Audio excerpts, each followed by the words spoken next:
so we've got some strong storms out there. A few of them are even severe warned at this point. If you live in East Alabama, you have no idea what I'm talking about because it's dry, but West Alabama, quite a bit of lightning, thunder, heavy rain showing up. You can see those severe thunderstorm warning polygons flashing on your screen as well. We have two separate severe thunderstorm warnings to tell you about. So let's get right to it. This first one here, including much of Pickens County. This severe thunderstorm warning is going to last through 5:15 p.m.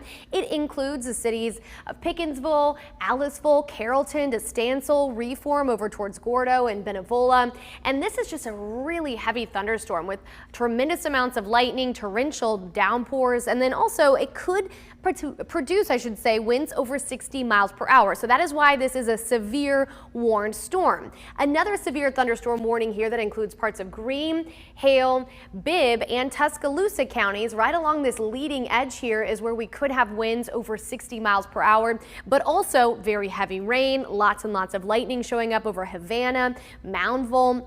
We'll take you down and show you kind of this leading edge here. So that's the reds that are showing up. That's where some of those strongest winds are. And we're even seeing some pockets of pink here just south of Duncanville. That could indicate some small hail. Another pocket of potentially some small hail just to the northwest of exit 62 on I-20. Ralph, you are hearing lots of loud thunder. The overall motion of this storm is to the north at about 20 miles per hour. We will see whether or not the National Weather Service extends this severe thunderstorm warning, but the worst of this storm headed towards Coker 508.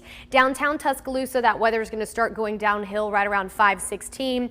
Vance 546, and if it holds together 547 for Samantha. So this is another severe thunderstorm with winds potentially over 60 miles per hour.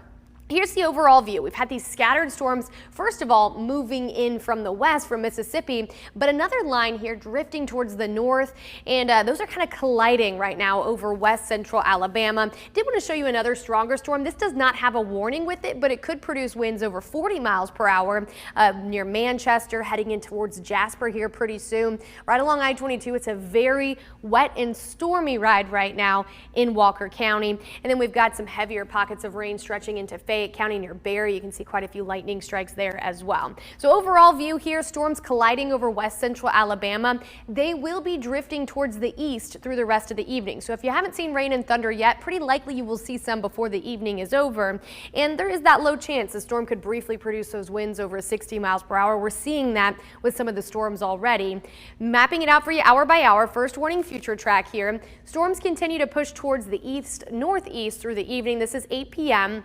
Once we lose the daytime heating, these storms will fade away and then we'll be mainly quiet overnight. But looking ahead towards tomorrow, very similar pattern. Not uncommon for us to have these scattered heavy storms during the summertime. And like today, we begin tomorrow mainly dry.